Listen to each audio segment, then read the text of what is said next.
Domingo próximo passado, nós lemos aqui uma porção de Gênesis, capítulo 3, aquela primeira grande pergunta que Deus fez a Adão, o nosso pai, e essa pergunta continua reverberando até os nossos dias. Somos parte de uma mesma história, de uma mesma família humana, de uma mesma humanidade. E a pergunta que Deus fez para Adão naquele dia, depois da transgressão, a pergunta que Deus fez, vocês se lembram qual foi? Qual foi? Exatamente. Adão, onde é que você está? Adão, onde você está? Se eu soubesse o nome de cada um de vocês, poderia colocar o nome de vocês adiante e fazer essa mesma pergunta. Onde é que você está? Na relação com Deus, na comunhão com Deus. Porque a pergunta, ela não é simplesmente geográfica, ela não é física local. A pergunta é existencial, ela é espiritual. Ali marcou uma ruptura entre o ser humano e Deus. E Deus pergunta para esse ser humano, onde é que você está? É como se Deus também estivesse perguntando para mim e para você nessa noite. Onde você está?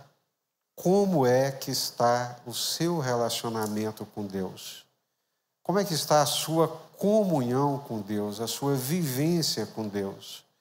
Como é que está esse relacionamento com Deus? Deus visitava o homem todos os dias. Olha que coisa linda. Todos os dias havia um momento de congraçamento, de comunhão, de alegria, de partilha. Mas naquele dia o homem foge de Deus, ele se esconde de Deus. E aí Deus pergunta, onde é que você está? O que foi que aconteceu? Essa pergunta, ela é existencial, ela é para a alma, ela é para o coração. Por que você se esconde?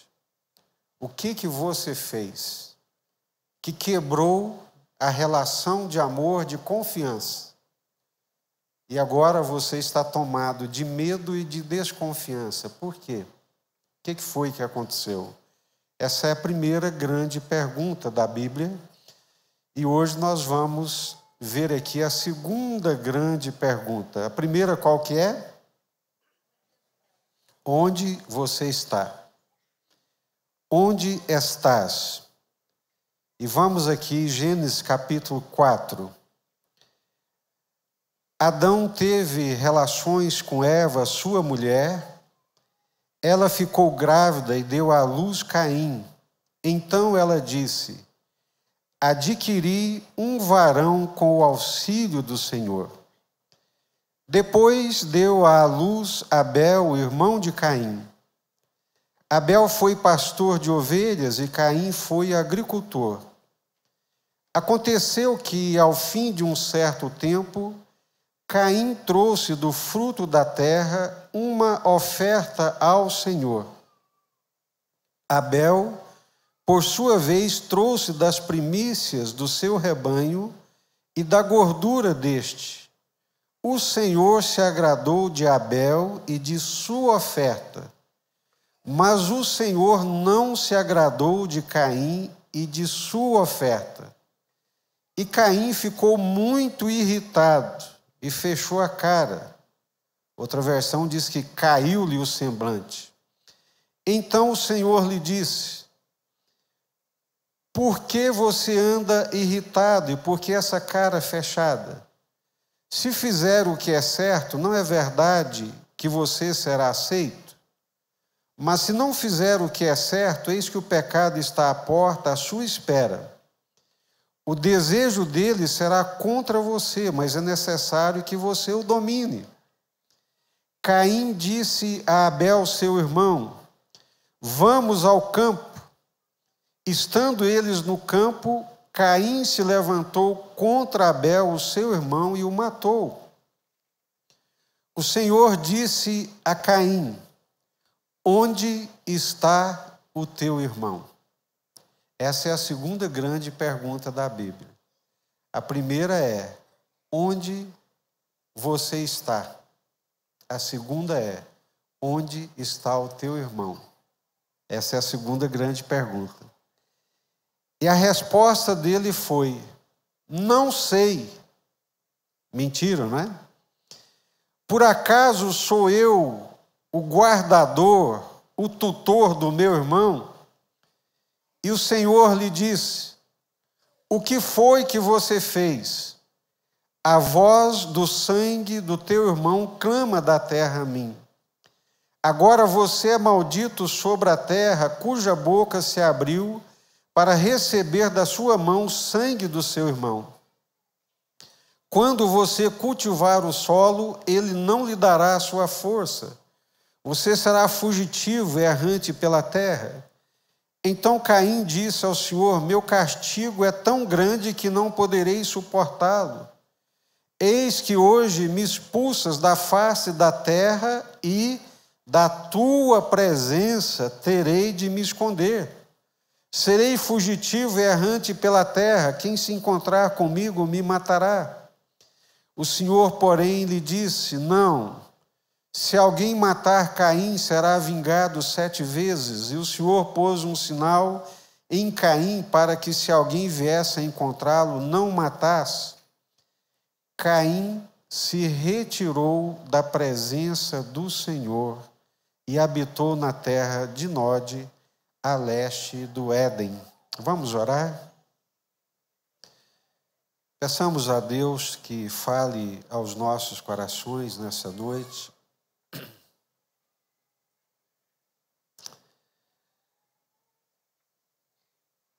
Senhor, viemos aqui para termos um encontro com o Senhor.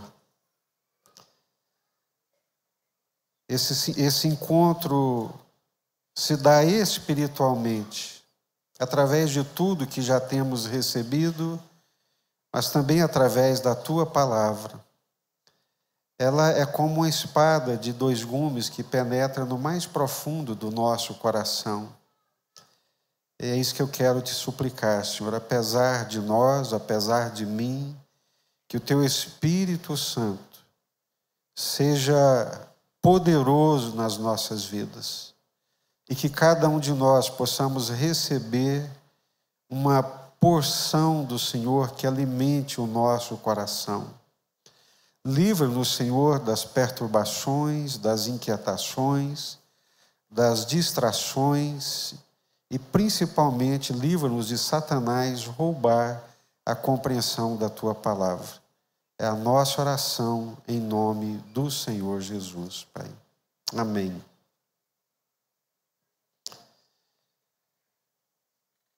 Deus criou o homem bom, Deus criou o homem em perfeita harmonia, para que ele pudesse desfrutar dessa alegria, dessa paz, desse amor, dessa harmonia com Deus, com a Trindade e uns com os outros também.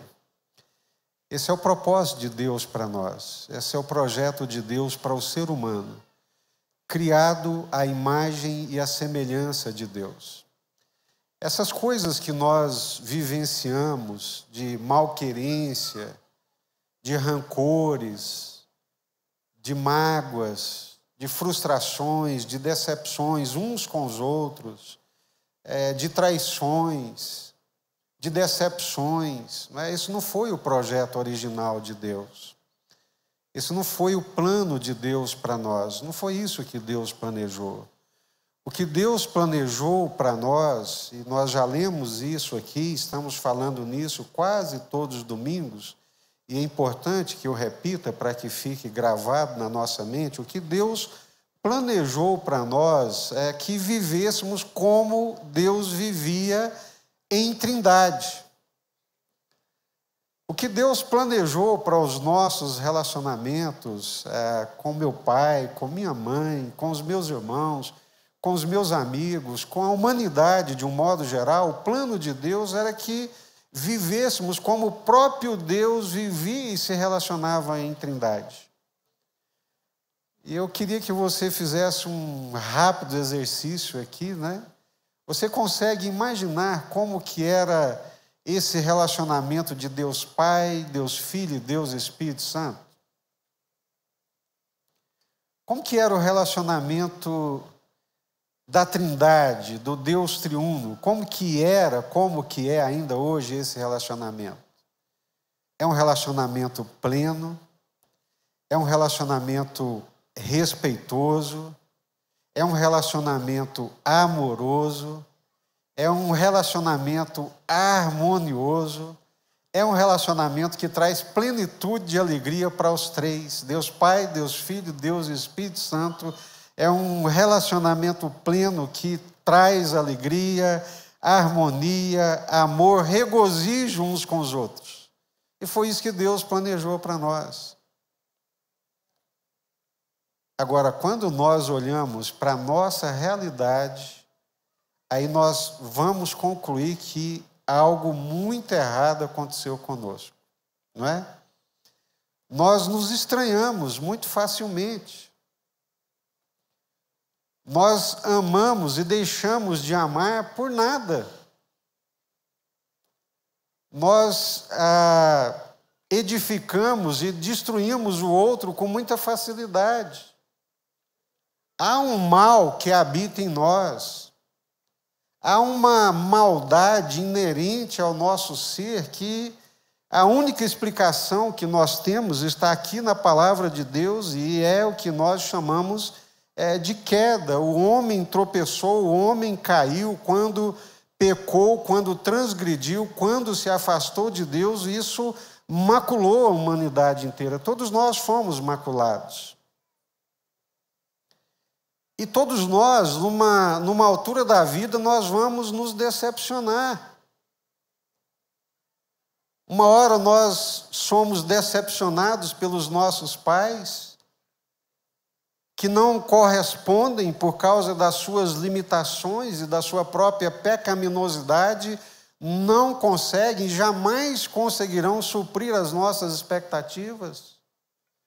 Uma hora nós podemos nos decepcionar com os nossos líderes, com grandes amigos, podemos sim.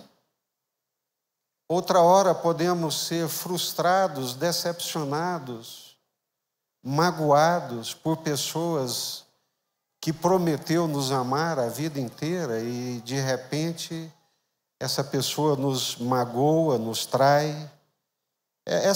Isso faz parte da trajetória humana depois do pecado. E começa aqui.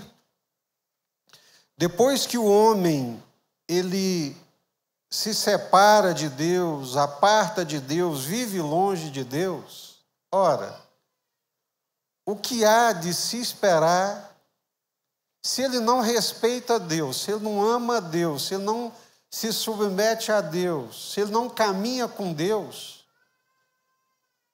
Como é que esse ser humano vai caminhar com o próximo? Alguém que não dá a Deus o que lhe é devido, como dará ao próximo? Alguém que não ama a Deus da forma como deveria amar, como amará o seu próximo? Nós cantamos aqui, né? Jesus seja o centro. E a partir do momento que o Senhor não é o centro, quando nós o expulsamos da centralidade, nós podemos fazer isso? Quem é que se assenta no centro? Quem é que toma a centralidade? Eu mesmo quero ser o Deus da minha vida. Eu mesmo não quero servir a Deus e tampouco quero servir o meu próximo. Eu quero ser servido, eu quero servir a mim mesmo. E às vezes impressiona-me a capacidade que nós temos de destruir uns aos outros. Assim como Caim destruiu ao seu irmão Abel, seu irmão. Imagem e a semelhança de Deus como ele. Mas tomado desse sentimento maldoso, pecaminoso, ele acaba matando o seu irmão. Ser bom ouvinte, não é? É bom que a gente vai juntando histórias e aprendendo algumas coisas muito interessantes, né? Eu li o texto, estava me lembrando, talvez uns 10 anos atrás, nós fomos a Londrina para pastor Éder ia defender a sua tese de doutorado, e nós fomos na faculdade sul-americana para estar junto com ele, os amigos, e apoiá-lo naquele momento. E encontramos ali, mais uma vez, o pastor Antônio Carlos, muito conhecido no Brasil inteiro, o pastor Antônio Carlos Barros. É uma pessoa muito simpática, um líder a nível nacional, diretor da Sul-Americana. E nos assentamos para conversar e ele começou a contar para nós o início da sua vida ministerial. Muitas coisas ele tinha para contar sobre o início da vida ministerial dele. Muitas coisas. Mas o que ele lembrou de nos contar naquele momento ali foi algo relacional. É interessante. O que marca a nossa vida, o que marca as nossas memórias, pode prestar atenção, que são relacionamentos, que são formas como nós fomos tratados ou não. E eu fiquei ali ouvindo a história, e óbvio que se ele, 40 anos depois, 50 anos depois, está trazendo ali à mesa aquela história, porque aquilo foi extremamente marcante para a vida dele. E ele dizia que terminou o seminário com 20 e poucos anos de idade, completamente inexperiente, trabalhava o dia inteiro no banco, fazia o seminário à noite, e terminando o seminário foi convidado para pastorear uma igreja no interior do Paraná. E ele chegou lá naquela igreja mais perdido do que cego no meio do tiroteio. Não sabia nem por onde começar, assumiu o pastorado da igreja e logo de cara já tem uma reunião do conselho. Igreja presbiteriana, conselho, e o pastor é o presidente do conselho. E ele chega ali, 20 e poucos anos de idade, e os presbíteros, todos já idosos, empresários, maduros, experientes, com igreja, com a vida, e ele chega ali completamente intimidado, suando frio, sem saber por onde começar. Aí ele disse, um daqueles presbíteros mais antigos, vira e diz assim: reverendo, o que o senhor acha de nós começarmos com uma oração? É mesmo, vamos orar. Não sabia nem como começar uma reunião, né, vamos dizer assim, de administração eclesiástica. No mínimo você começa com uma oração. Terminada a oração, ele ali mais perdido que tudo, esse mesmo presbítero vira assim: reverendo, o que o senhor acha de nós fazermos uma ata da reunião? É mesmo, vamos fazer uma ata da reunião. Aquilo foi extremamente marcante para ele. Ele poderia ter sido destruído aquela noite. Que pastor é esse que vai presidir uma igreja que não sabe nem começar uma reunião e não sabe que uma reunião de conselho tem que ter uma ata para que fique registrado as deliberações? É um menino, é um garoto que está começando, mas encontra alguém que o autoafirma, que embora sendo mais velho, muito mais experiente, ao invés de destruí-lo, entra debaixo dele e o levanta e o joga para cima. Nós somos muito maus, muito maus. E eu vejo a maldade em nós quando nós assistimos um jogo de futebol. Você acha que o jogador entra ali em campo para fazer besteira, para errar o gol? Ele sabe que o gol é o ápice da carreira dele e que vai torná-lo célebre. Ele não erra o gol porque ele quer errar, mas nós o crucificamos. Perna de pau, não merece o salário que ganha, matou o time, destruiu o time, os torcedores do Inter que o digam, lá com o jogador lá, que eu não me lembro o nome dele, eu só vi pelas mídias sociais, eu pensei, gente, com mídia social, como é que um ser humano suporta um negócio desse? Como que é? Valência. Que maldade, gente.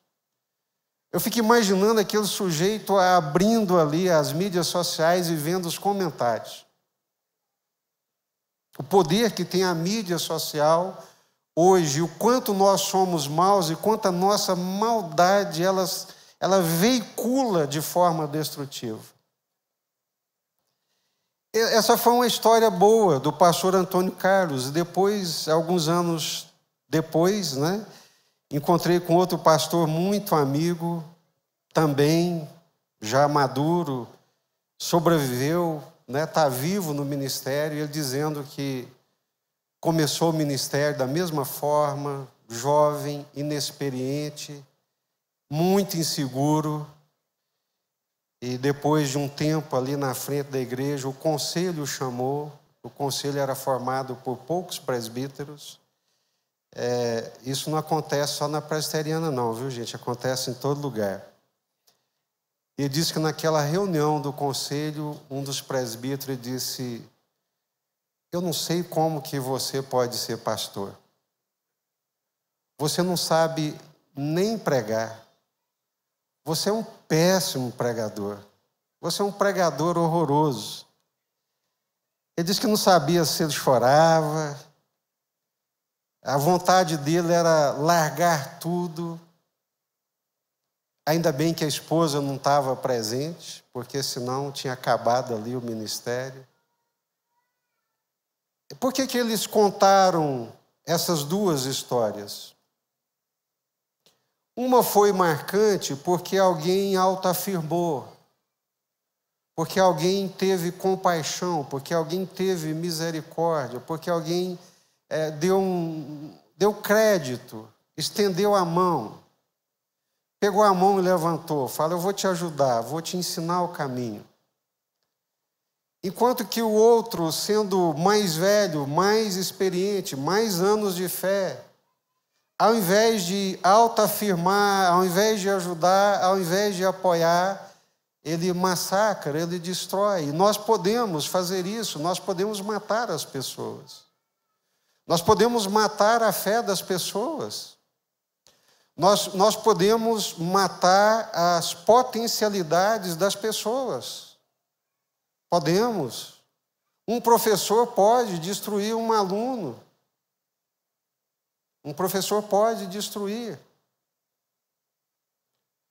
Um empresário que contrata um indivíduo pode destruí-lo. Pode. Dependendo da maneira, da forma, das palavras. Palavras matam, palavras destroem. E tudo isso acontece conosco por causa do pecado, por causa da iniquidade. O pecado nos estragou. Nós fomos estragados. Nós fomos terrivelmente estragados pelo pecado. Eu estou citando aqui coisas muito simples, como palavras, Não estou citando aqui outras coisas extremamente destrutivas, como abusos sexuais, abusos físicos, que são, gente do céu, é inconcebível. A dimensão da destruição, da maldade que se manifesta contra o outro. A natureza humana, a vida humana, ela foi tão maculada pelo pecado que ela se torna altamente destrutiva. E é o que nós estamos aqui encontrando nesse texto. Dois irmãos, assim como nós cremos, né, que somos todos oriundos de uma mesma fonte. Embora de matizes, cores, culturas diferentes, todos nós tivemos os mesmos pais, somos filhos de Adão e Eva, todos nós. Somos irmanados na natureza humana, somos irmãos. Todos nós somos irmãos. E os dois eram irmãos, Caim e Abel. E aqui é só Jesus mesmo, sabe? Porque eu fico vendo, tudo começa com o culto. Tudo começa com a religião. Como é que algo pode começar com Deus, com o culto a Deus, com a religião, e acabar no assassinato, acabar na morte? Como é que mata-se em nome de Deus? Como é que odiamos em nome de Deus? E começa assim. Depois de um tempo, Caim trouxe do fruto da terra uma oferta ao Senhor. Trouxe do fruto da terra legumes, frutas, verduras. Ele era agricultor. E ele trouxe do fruto da terra, do produto do seu trabalho, ele trouxe uma oferta ao Senhor. Abel era pastor de ovelhas, e sendo pastor de ovelhas, da mesma forma, ele trouxe ovelhas ao Senhor. A palavra oferta aqui, ela significa culto, oferta, oferenda, culto, serviço, adoração. A forma de adorar ao Senhor, a forma de cultuar ao Senhor, naqueles dias era através de ofertas, era através de oferendas. Então, o Caim, ele ajunta ali do produto da terra, que ele trabalhou parte da sua vida, parte do seu suor, e traz aquilo como culto, como oferta, como adoração a Deus. Da mesma forma, o Abel, que é um pastor de ovelhas, que cuida do rebanho, separa do seu rebanho ali as primícias, como diz o texto, e traz também como culto, como oferta, como adoração a Deus. Os dois estão invocando a Deus, os dois estão buscando a Deus, os dois estão cultuando a Deus. É culto, é adoração. O que está falando o texto é isso. O texto está falando de culto, de adoração, oferta, oferenda, serviço, adoração, invocação ao Senhor. Eles estão invocando ao Senhor. Só que o Deus da Bíblia, ele possui vontade, ele possui personalidade. O Deus da Bíblia não é ídolo. O Deus da Bíblia também não é segundo a nossa imaginação. O Deus da Bíblia, ele está acima de nós, ele possui vontade e expressa a sua vontade. Deus expressou a sua vontade, não aceitando o culto, não aceitando a adoração de Caim.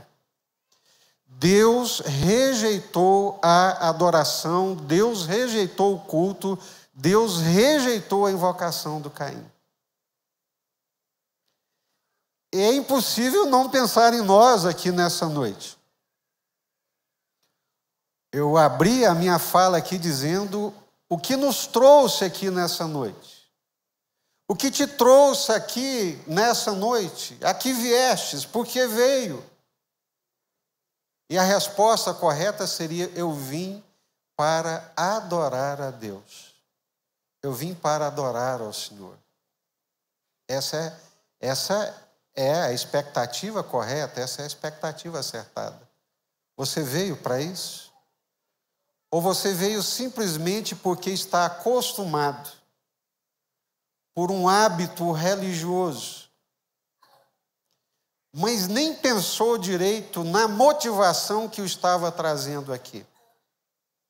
Nós nos reunimos aqui para adorar ao Senhor. Graças a Deus que temos um ambiente abençoado, acolhedor, né? E saindo de casa hoje com 29 graus, suando, a Márcia, minha esposa, diz, graças a Deus que nós temos ar-condicionado na igreja, né? Graças a Deus, é verdade. Mas nós não viemos aqui pelas poltronas, não viemos aqui pelo ar-condicionado, pela música agradável, não. Nós viemos aqui para adorar ao Senhor. E o seu coração aqui nessa noite é um coração de adorador? O Senhor está olhando para nós aqui nessa noite sem culpa, tá? Fica tranquilo. O Senhor está olhando para nós aqui e está achando em você um coração de adorador. E também não se iluda que adorar a Deus não é cantar. É parte da adoração.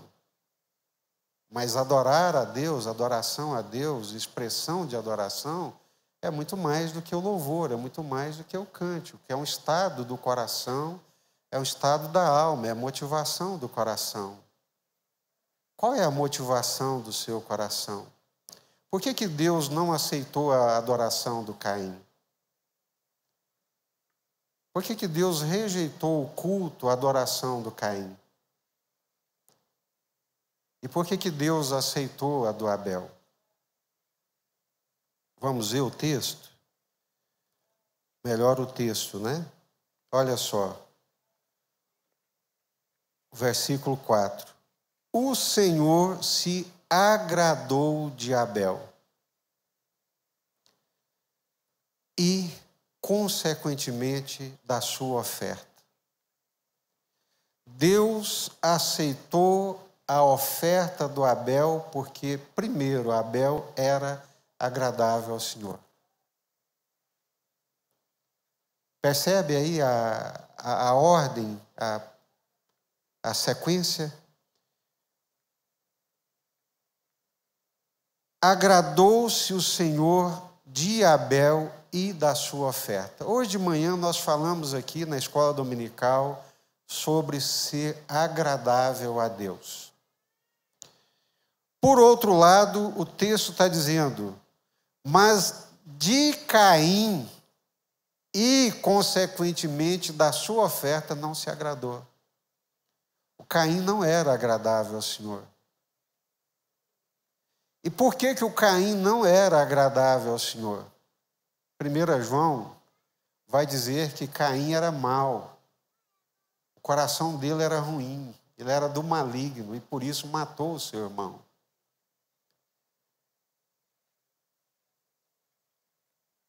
Culto a Deus, adoração a Deus é muito mais sério do que a gente imagina. Passa por nós, passa pela essência do nosso ser, passa pelo nosso coração. Mas nós somos tão superficiais que achamos que na reunião, na celebração, nós estamos adorando ao Senhor e nos esquecemos que Deus está olhando o nosso coração, Deus está olhando o mais profundo do nosso ser. É daí que vem a perfeita adoração. Por isso que das crianças de peito se tira o perfeito louvor. Da criança de peito dos pequeninos tiraste o perfeito louvor e a perfeita adoração, por causa do coração. Vocês estão entendendo o que eu estou dizendo? Estão entendendo? Amém. Glória a Deus.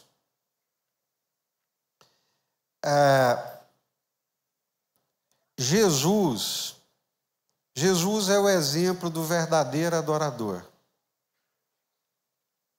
Jesus é o exemplo do verdadeiro adorador.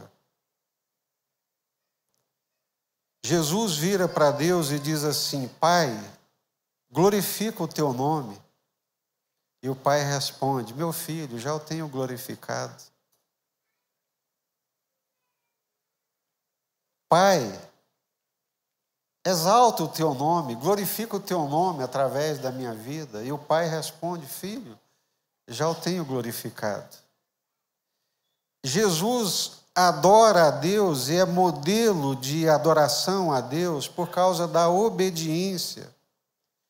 Porque ninguém se rende à vontade de Deus tanto quanto o Senhor Jesus. A verdadeira adoração, ela procede da obediência, da rendição, da submissão do coração a Deus e à vontade de Deus. E aí é onde eu sou pego, muitas vezes, na minha rebelião, na minha soberba, na minha altivez, porque o meu coração não quer, o meu coração quer adorar a mim mesmo, o meu coração quer fazer a minha vontade, ele é por natureza rebelde. Mas quando eu trago pela graça de Deus e pelo poder do Espírito Santo rendido a Deus, a vontade de Deus, a semelhança de Jesus naquilo que eu entendi da palavra de Deus, eu me torno um verdadeiro adorador, eu tenho um coração de adorador. O fato é que Caim, ele é rejeitado juntamente com seu culto, juntamente com a sua adoração. A aceitação e a rejeição não está na oferta, mas está no ofertante. Preste atenção. A rejeição ou a aceitação da adoração, da oferta, do culto, não está no que se oferta, mas está no ofertante, é no ser, é no coração. Não é porque Caim oferece abóboras e Abel oferece cordeiro, tem a ver sim, mas a essência da coisa é o coração, é o ofertante. Essa é a essência. E quando Caim percebe que a alegria de Deus com Abel, ele passa a odiar o Abel. Preste atenção também. O problema não está na oferta, o problema está no ofertante. A aceitação não está na oferta, a aceitação está no ofertante.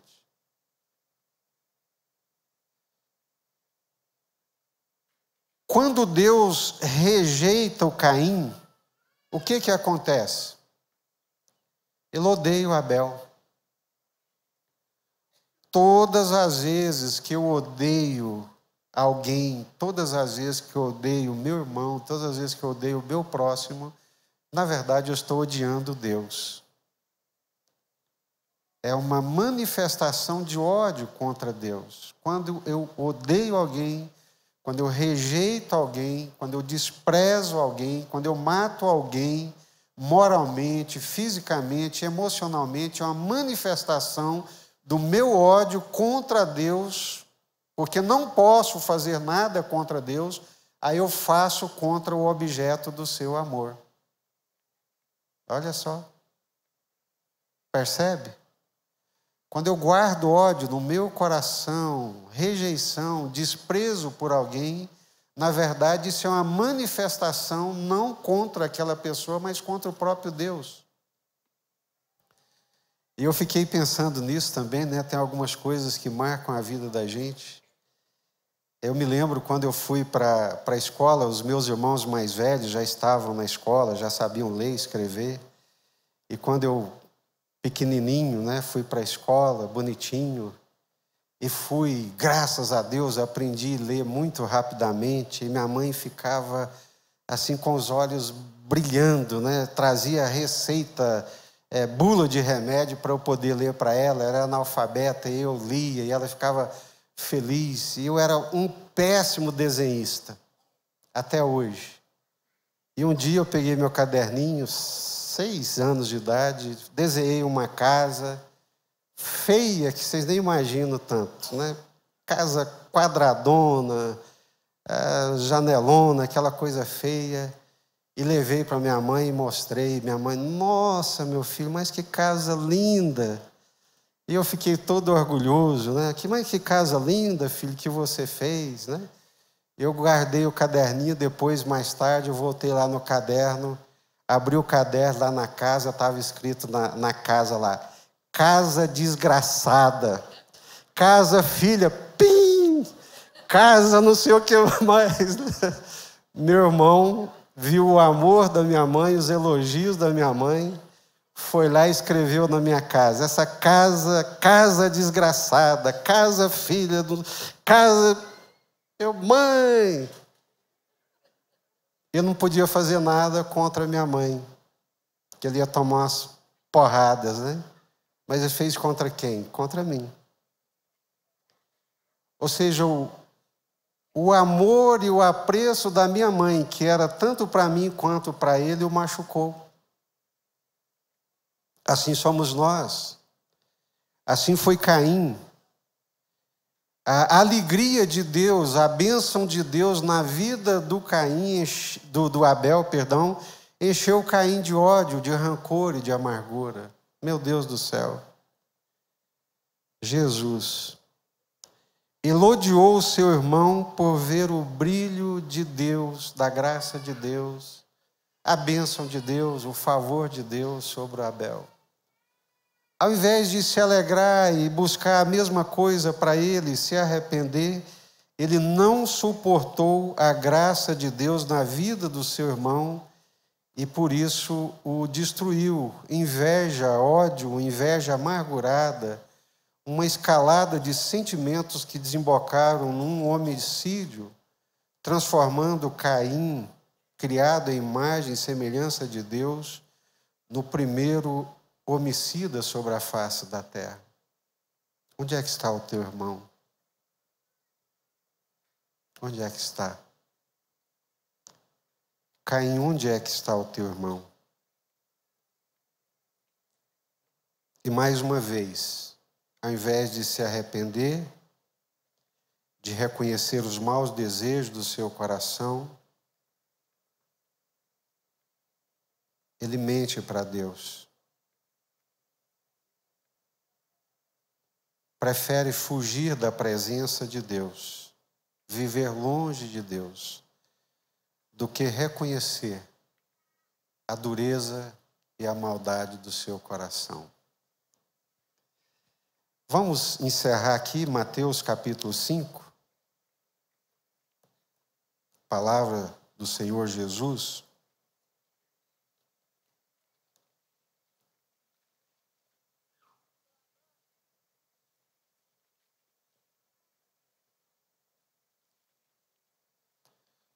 Mateus capítulo 5, a partir do versículo 21. Acompanhem, por favor. Vocês ouviram que foi dito aos antigos, não mate. E ainda, quem matar estará sujeito a julgamento. Eu, porém, lhes digo que todo aquele que se irar contra o seu irmão estará sujeito a julgamento.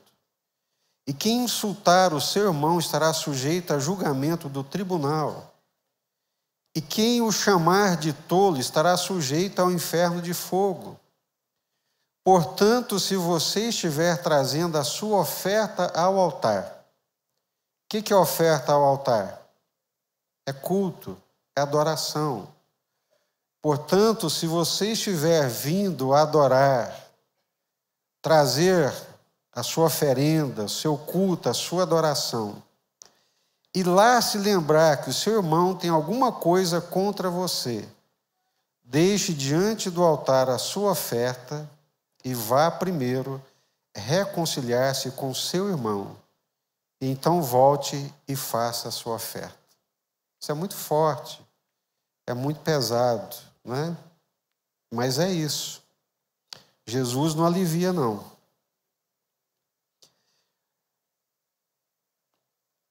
Nós precisamos nos converter a Deus, mas também precisamos nos converter ao nosso irmão. Nós precisamos passar por essas duas fases, né, de conversão. Aqui é um religioso. Não vou dizer que é um adorador, é um religioso. Ele está vindo ao templo para cultuar a Deus, para adorar a Deus. E Jesus fala para ele: chegando aqui para adorar, você lembrar que o seu irmão tem alguma coisa contra você, antes de adorar, antes de cultuar, reconcilie. Porque é uma forma de adoração muito mais concreta e palpável, muito menos simbólica, quando nós nos perdoamos, quando nós nos reconciliamos. Quando nós chegamos para um irmão e dizemos: te ofendi, te decepcionei, te magoei, me perdoa. Sou isso aí, sou humano, sou pecador, me perdoa. Assim como traz um alívio enorme para o coração você dizer: olha, eu perdoo. Às vezes você nem precisa chegar no irmão, mas se Deus tocar no seu coração, chegue. Mas você pode vencer isso em oração, essa mágoa, arrancar do coração, perdoar. Onde é que está o teu irmão? Isso começa dentro de casa e se espalha para os nossos relacionamentos. Vamos orar? Amém?